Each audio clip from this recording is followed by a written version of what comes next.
Student, आज हमारी इस वीडियो में हम कार्बन प्रतिरोध और उसका वर्ण संकेतांक पढ़ना ज्ञात करेंगे। स्टूडेंट्स, प्रैक्टिकल की दृष्टि से भी ये वीडियो एक इम्पोर्टेंट है, क्योंकि 12th साइंस भौतिक ज्ञान प्रयोगशाला में क्रियाकलाप 4 नंबर की एक इस प्रैक्टिकल के रूप में आपके होती है। स्टूडेंट्स, आपके पास जनरली बोर्ड एग्जाम में भी 1 नंबर का सवाल पूछा जा सकता है। कार्बन प्रतिरोध और उसका वर्ण संकेतांक ज्ञात करवाया जा सकता है। हम आज आपको प्रैक्टिकली किसी दिए गए कार्बन प्रतिरोध का वर्ण संकेतांक मैं आपको प्रत्यक्ष रूप से ज्ञात करना भी सिखाऊंगा। उसके पहले वीडियो को आगे बढ़ाने से पहले आप हमारी वीडियो को लाइक, शेयर और सब्सक्राइब करना न भूलिए। चलिए, आज हम हमारी वीडियो में आगे बढ़ाते हुए कार्बन प्रतिरोध और उसका वर्ण संकेतांक के बारे में जानते हैं। स्टूडेंट्स, जैसा कि हम जानते हैं, प्रतिरोध एक ऐसी प्रक्रिया है जिसमें धारा प्रवाह में अवरोध उत्पन्न होता है, या यूं कह सकते हैं अपन कि किसी चालक तार में धारा प्रवाह में उत्पन्न होने वाला अवरोध तार का प्रतिरोध कहलाता है। स्टूडेंट्स, ये प्रतिरोध जो होते हैं यह 2 प्रकार के होते हैं। सामान्यतया जो प्रतिरोध हमारे पास बनते हैं, प्रतिरोध 2 प्रकार के बनते हैं, 2 प्रकार के होते हैं।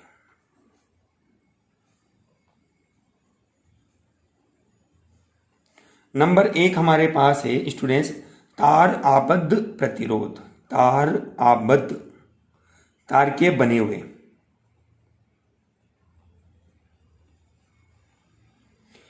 और दूसरा होता है कार्बन प्रतिरोध। चलिए, सबसे पहले मैं आपको तार आबद्ध प्रतिरोध के बारे में बताता हूं। स्टूडेंट्स, यहां आपके पास मिश्र धातु जैसे कि मैग्नीन है, कांस्टेंटन है, नाइक्रोम का उपयोग किया जाता है। हम कह सकते हैं कि इसके निर्माण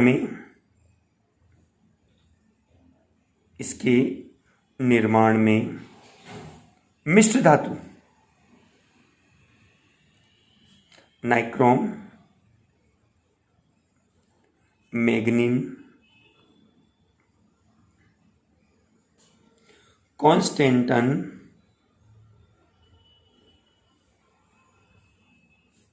का उपयोग किया जाता है।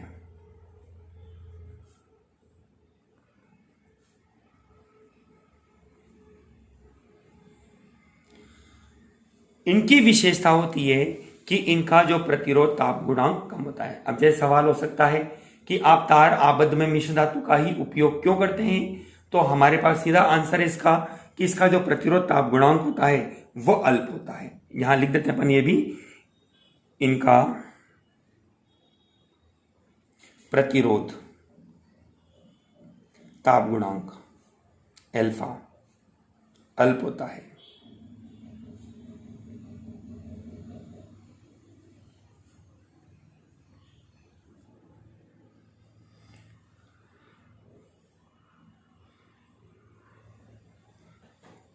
स्टूडेंट्स, यहां तो हमने देख लिया प्रतिरोध ताप गुणांक अल्फा अल्प होता है।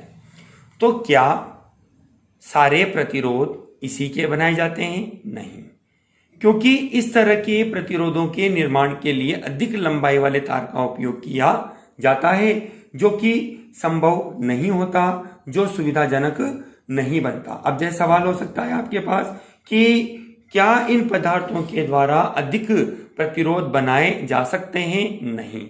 तो हम यहां शॉर्ट में इस बात को लिख देते हैं, इनका उपयोग अधिक प्रतिरोध बनाने में नहीं किया जाता।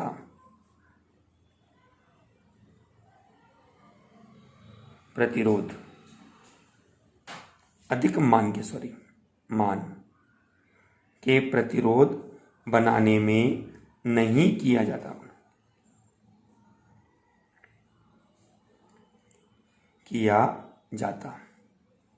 क्योंकि इसके लिए अधिक लंबाई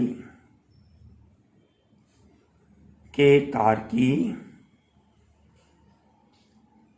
आवश्यकता होगी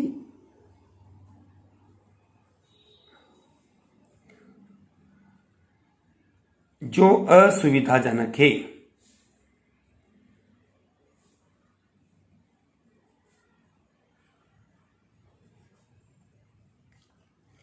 ठीक है स्टूडेंट्स, तो ये हमने देखा तार आबद्ध। तार आबद्ध की सबसे बड़ी विशेषता है कि मिश्र धातु का बना होता है, प्रतिरोधता गुणांक कम होता है। लेकिन सबसे बड़ी खराबी इसकी क्या है कि अधिक मान के प्रतिरोध बनाने में इसका उपयोग नहीं किया जाता, क्योंकि अधिक मान के प्रतिरोध बनाने के लिए अधिक लंबाई के तार का उपयोग किया जाएगा, जो असुविधाजनक होता है। तो अब हम क्या करें, यदि हमें अधिक प्रतिरोध के मान का प्रतिरोध बनाना हो तो हम कार्बन प्रतिरोध का यहां निर्माण करते हैं। दूसरा प्रकार हमारे पास है कार्बन प्रतिरोध। स्टूडेंट्स, कार्बन प्रतिरोध के बारे में हम जानते हैं कि ये कार्बन प्रतिरोध जो होते हैं, नंबर 1 इसकी विशेषता के रूप में ये सस्ते व सूक्ष्म आकार के होते हैं।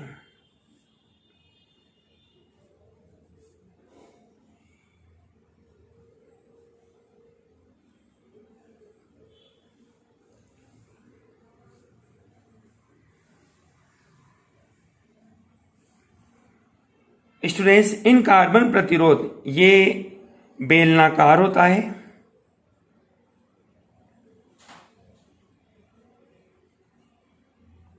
जिन पर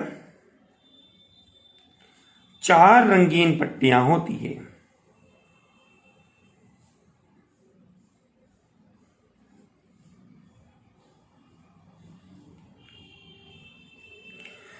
स्टूडेंट्स, इस कार्बन प्रतिरोध पर 4 रंगीन पट्टियों के आधार पर ही इसकी प्रतिरोधकता ज्ञात की जा सकती है, प्रतिरोध ज्ञात किया जा सकता है। स्टूडेंट्स, इन 4 रंगीन पट्टियों की सहायता से ही इस दिए गए कार्बन का प्रतिरोध ज्ञात किया जाता है। इसके लिए एक सारणी होती है स्टूडेंट्स, उसको मैं भी आपको बताता हूं। इसके पहले आप कार्बन प्रतिरोध देखिए कि आपके पास कार्बन प्रतिरोध कौन से होते हैं। ये आपके पास कार्बन प्रतिरोध है,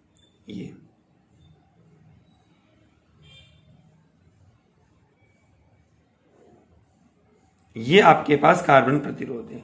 आप ध्यान से देखेंगे तो आपको यहां पर इन पर ये एक बेलनाकार है आपके पास, जिस पर आपके पास यहां 4 रंगीन पट्टियां आपको दिखाई देगी। 4 रंगीन पट्टियां आपके पास है और इन रंगीन पट्टियों के क्रम के आधार पर इनकी एक संख्या निश्चित होती है और उस निश्चित संख्या के आधार पर इनका प्रतिरोध ज्ञात किया जा सकता है। अभी मैं आपको इससे संबंधित सवाल भी बताऊंगा। सबसे पहले हम इसकी सारणी देखते हैं स्टूडेंट्स। सारणी देखने के बाद हम इसमें किस तरह से इसका वर्ण संकेतांक पढ़ेंगे। स्टूडेंट्स, मैं अब आपको कार्बन प्रतिरोध के वर्ण संकेतांक को पढ़ने की सारणी और उसका तरीका मैं आपको समझाता हूँ। स्टूडेंट्स, यहाँ पर रंगों का क्रम होता है काला, भूरा, लाल, नारंगी, पीला, हरा, नीला, बैंगनी, धूसर, जिसको ग्रे कलर के नाम से भी जाना जाता है, सफ़ेद, गोल्ड, सिल्वर और कलरलेस। स्टूडेंट्स, सामान्यतया जो भी कार्बन प्रतिरोध आपके पास होता है, जैसे उदाहरण के तौर पर मैंने आपको बताया कि यह एक बेलनाकार होता है। अभी मैंने आपको इसका चित्र भी बताया। यह बेलनाकार आपके पास एक कार्बन प्रतिरोध है। यह इसके इलेक्ट्रोड के रूप में है, पेज के रूप में, जिसके द्वारा हम इसे विद्युत परिपथ में जोड़ते हैं। यह आपके पास 1, 2, 3 और ये 4 रंगीन पट्टियां हैं। आपके पास जैसे उदाहरण के तौर पर यह पट्टी आपके पास है लाल कलर में, ये पट्टी आपके पास है लाल कलर में, ये पट्टी आपके पास है हरा ग्रीन कलर में आपके पास है, और ये पट्टी आपके पास है चांदी या सिल्वर कलर में है। तो स्टूडेंट्स, इसका वर्ण संकेतांक आप कैसे पढ़ेंगे उसको हम देखेंगे। तो देखिए स्टूडेंट्स, इसको संकेतांक को पढ़ने का सबसे बड़ा लॉजिक या मेथड होता है कि आपके पास जो भी पट्टी गोल्ड या सिल्वर की जिस भी नंबर पे होगी, जिस भी नंबर से मतलब है या तो फर्स्ट या लास्ट। यदि आप इधर से देखते हैं तो जैसे सिल्वर फर्स्ट नंबर पे आ रही है, इधर से देखते हो तो सिल्वर 4th नंबर पे आती है। तो यह हमेशा चौथे नंबर की पट्टी होगी आपके पास। जैसे यह हो गया नंबर 4, यह होगा नंबर 3, यह होगा नंबर 2 और यह होगा नंबर 1। अब स्टूडेंट्स कहता है कि यदि सर ये सिल्वर इधर आ जाती तो कोई बात नहीं, 4 3 2 1। आपको ये ध्यान रखना है, गोल्ड या सिल्वर जो पट्टी होगी लास्ट में वो आपके पास चौथे नंबर में बनेगी। ठीक है, पट्टी लास्ट के सिरों में से किसी एक भाग पर ही होगी। इन दोनों में से किसी एक भाग पर ही गोल्ड या सिल्वर होगा आपके पास। ठीक है, जिस भाग पर गोल्ड या सिल्वर है वो चौथे नंबर की पट्टी होगी। उसके बाद नंबर 3, नंबर 2 और नंबर 1 आपके पास चलेगा। अब नियम ये कहता है सारणी को पढ़ने के लिए कि प्रथम 2, 1 और 2, इनके लिए आपको लेना है अंक का कॉलम यूज में, अंक। और नंबर 3 पट्टी के लिए आपको लेना होगा गुणक संख्या को। और चौथी पट्टी के लिए आपको लेना है सहरता, जिसको प्रतिशत शुद्धता के नाम से भी जाना जाता है। अब स्टूडेंट्स जैसा कि मैं इसको सोल्व करके दिखाता हूं आपको कि इसका सॉल्व क्या बनेगा। देखो, जैसे रेड और रेड, आप देखिए रेड का नंबर आपके पास आता है 2, क्योंकि ये अंक की सारणी में देखोगे आप तो 2 और 2 मिलकर होता है 22 का अंक। गुणक संख्या ग्रीन के लिए गुणक संख्या बनती है 5, जो कि 10 की घात 5 में लिखी जाएगी। इनटू गुणक है ना, इसलिए गुणा 10 की घात 5। अब प्रतिशत सहरता आपके पास है चांदी के लिए होता है 10%। तो आपके पास यहाँ बनेगा ±10%। स्टूडेंट्स ये आपका आंसर होता है, लेकिन इस आंसर को और भी आप सॉल्व कर सकते हैं। देखिए डिटेल से, आपके पास बनता है 22 × 10 की घात 5 ±10%। जो आपको निकालना है वो इस संख्या का निकालना है, 22 × 10 की घात 5 × 10/100। आपके पास बनेगा 22 × 10 की घात 5 ± स्टूडेंट्स 1 0 से 1 0 आपके पास कैंसिल हो जाती है। 2.2 आपके पास बनेगा × 10 की घात 5। ठीक है, हमने 10 की घात 5 को कॉमन लिया, आपके पास बनेगा 22 ±2.2। अर्थात हमारा आंसर बनेगा, एक बार तो घटाएंगे और एक बार जोड़ेंगे। तो घटाने पर आपके पास आता है 19.8 × 10 की घात 5 ओम से जोड़ते हो तो 24.2 × 10 की घात 5 ओम के मध्य। अर्थात जो प्रतिरोध आपको दिया गया है, इसकी जो प्रतिरोध परास आपके पास बनती है वो 19.8 × 10 की घात 5 ओम से 24.2 × 10 की घात 5 ओम के मध्य प्राप्त होती है। स्टूडेंट्स इस तरह से ये पहला सवाल आपका। ऐसे ही एक सवाल और मैं आपको इसका बताता हूँ। जैसे कि यह आपके पास बेलनाकार प्रतिरोध है, जिसमें आपके पास 4 रंगीन पट्टियाँ हैं, जिसमें एक पट्टी आपके पास है पीले कलर की, दूसरा आपके पास है नारंगी कलर, तीसरा आपके पास है भूरा और चौथा आपके पास है सुनहरा। अब जैसा कि मैंने आपको बोला है कि रंगों की पहचान करने का तरीका आपको आना चाहिए। आप ये देखिए कि चांदी, सिल्वर या गोल्ड जो आपके पास है वह एक साइड में कौन सी पट्टी पर आता है। आप देखते हैं इधर पीला है, इधर सुनहरा है, गोल्ड। तो ये नंबर चौथी पट्टी होगी, ये नंबर तीसरी, ये नंबर दूसरी और ये नंबर पहली। तो हम इसका वर्ण संकेतांक ज्ञात करना चाहते हैं। तो हम ये देखते हैं कि प्रथम 2 के लिए पीला और नारंगी, पीले के लिए है 4 और नारंगी के लिए है 3। तो आपके पास अंक बनता है 43 × भूरे के लिए बनता है 10 की घात 1 × 10 केवल। प्लस माइनस सुनहरा, जिसके लिए प्रतिशत शुद्धता आपको आएगी, सुनहरे के लिए आपके पास होती है 5% के रूप में। ठीक है स्टूडेंट्स, तो हमारे पास बनता है 5%। ये हमारा आंसर होता है। हम इसको और सोल्व करना चाहें, हम इसको और सोल्व कर सकते हैं। देखिए कैसे, 43 इंटू 10 मतलब कि 430 प्लस माइनस 430 का 5% आपको निकालना है। ठीक है स्टूडेंट्स, 1 0 से 1 0 आपकी कैंसिल हो जाएगी और आपके पास बनेगा 430 प्लस माइनस 43 को आपने 5 से गुणा किया, 5 से 15 के 5 हासिल के 1 20 और 1 21, 10 का भाग आपने दे दिया ओम। अब आप इसमें एक बार घटाएंगे, एक बार जोड़ेंगे, तो आपके पास आता है 408.5 ओम से 451.5 ओम के मध्य। इस तरह से स्टूडेंट्स ये हमारे पास इस दिए गए कार्बन प्रतिरोध का वर्ण संकेतांक होगा। स्टूडेंट्स इसी से संबंधित एक सवाल और मैं आपको लेता हूं यहां पर।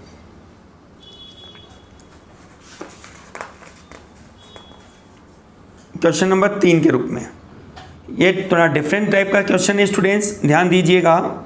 जैसे एग्जाम्पल के तौर पे आपको बोला गया है कि यह एक कार्बन प्रतिरोध है 1 2 3 और 4। इसका प्रतिरोध R बराबर आपके पास आपको दे रखा है 47 इंटू 10 की घात 8 प्लस माइनस 5% ओम। तो अब आपको बोला गया है कि इसके वर्ण क्रम लिखिए, वर्ण क्रम लिखिए।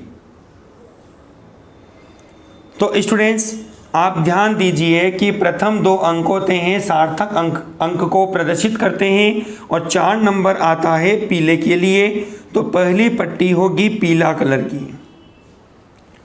दूसरा अंक आपके पास है 7 नंबर पे, 7 नंबर आपके पास है बैंगनी के लिए। तीसरा अंक आपके पास है गुणक संख्या 10 की घात 8 और 10 की घात 8 बनती है ग्रे कलर के लिए। और चौथी और अंतिम पट्टी आपके पास बनती है 5% जो कि गोल्ड या सुनहरे के लिए है। इस तरह से स्टूडेंट्स ये सवाल आपके पास बनेगा, आपको चित्र में दर्शाना होगा। ये तो पीला कलर है, ये आपके पास होगा बैंगनी कलर, ये आपके पास होगा ग्रे कलर और ये आपके पास होगा सुनहरा कलर। इसी तरह से स्टूडेंट्स एक सवाल और आपको दिया जा सकता है कि एग्जाम्पल के तौर पर कि यह प्रतिरोध आपके पास है जिसमें 4 रंगीन पट्टियां आपके पास है, सिल्वर, X, Y और Z। आपको बोला गया है यदि इसका प्रतिरोध, इस कार्बन प्रतिरोध का मान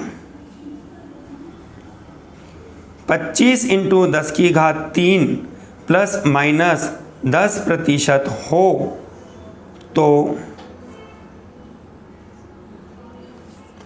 तो आपके पास X, Y और Z का मान आपको निकालना है।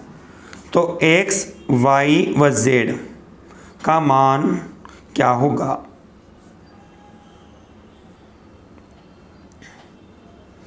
आंसर आपके पास बनेगा स्टूडेंट, आप यह ध्यान दीजिए, पहले x इस साइड से है तो पहली संख्या गुणक संख्या सार्थक अंक जो कि 2 और 5 के रूप में, ये 2 ये 5 के रूप में, ये 10 की घात 3 के रूप में और यह बनेगा 10% के रूप में। अब आप सारणी से टैली करिए जिसके आधार पर x बराबर आपके पास है 2 आपके पास होता है स्टूडेंट लाल कलर के लिए, तो पहला x का जो मान आपके पास बनेगा वो लाल कलर होगा। ठीक है स्टूडेंट्स, नंबर 2 y के रूप में आपके पास है 5 आपके पास है हरे कलर के लिए और z आपके पास बनता है स्टूडेंट जिसके लिए 10 की घात 3 आपको दिया गया है नारंगी कलर के लिए। इस तरह से स्टूडेंट ये आपके पास कुछ महत्वपूर्ण सवालों के रूप में हैं जो बोर्ड एग्जाम में आए हुए क्वेश्चन हैं। अब स्टूडेंट्स, इस सारणी के रंगों को याद करने का मैं आपको एक तरीका बता रहा हूँ जिसके आधार पर आप इस सारणी को आसानी से याद रख सकते हैं। तरीका आपके पास है बी रॉय, एक वैज्ञानिक का नाम है, great Britain very good wife gold silver. Students, इस तरह से आप इसको याद कर सकते हैं। यहाँ बनता है बी से बनता है आपके पास ब्लैक, बी ब्राउन, आर से बनता है रेड, ओ से बनता है ऑरेंज, वाई से बनता है येलो, ग्री से बनता है ग्रीन, बी से बनता है ब्लू, वी से आपके पास बनता है वॉयलेट कलर, और जी से आपके पास बनता है ग्रे, और वाइट जिससे बनता है वाइट कलर, और गोल्ड और सिल्वर जनरल कलर आपके पास होते हैं। आप इस ट्रिक का उपयोग करके इस सारणी को आसानी से याद रख सकते हैं। स्टूडेंट्स, एग्जाम्पल नंबर 5 आपके पास है जिसमें आपको कार्बन प्रतिरोध का वर्ण संकेतांक आपको दे रखा है 62 × 10⁻³ और प्रतिशत सहरता ±5% आपको लगाई गई है साथ में। ओम मात्रक है इसका। भौतिक ज्ञान में मात्रक का विशेष ध्यान रखिए स्टूडेंट। आपको बोला गया है कि इसमें वर्ण कोड का क्रम लिखिए। जैसा कि आपको पता है कि किसी भी कार्बन प्रतिरोध के लिए प्रथम 2 संख्या अंक को, तीसरी संख्या गुणक संख्या को और चौथी संख्या प्रतिशत सहरता या शुद्धता को दर्शाती है। तो स्टूडेंट्स, हम सारणी से जब इसको टैली करते हैं तो नंबर 1 जो कि 6 आपके पास है, 6 के लिए रंग आपके पास आता है नीला रंग। नंबर 2 अंक है जिस पर आपके पास आता है लाल रंग के लिए। गुणक संख्या जो कि आपके पास 10⁻³ है, इसके लिए आपके पास आता है नारंगी रंग। और अंतिम जो कि आपके पास बनता है 5%, इसके लिए रंग आपके पास बनता है सुनहरा। इस तरह से जो कार्बन प्रतिरोध आपके पास है उसका सिंबल मैंने आपको दिखाया, इस तरह से बनेगा। पहला रंग आपके पास बनेगा नीला। ये भी आप चित्र में बनाइए, जब भी सवाल पूछता है आपसे वह लाल, ये होगा नारंगी, और ये बनता है आपके पास सुनहरा। ठीक है स्टूडेंट्स।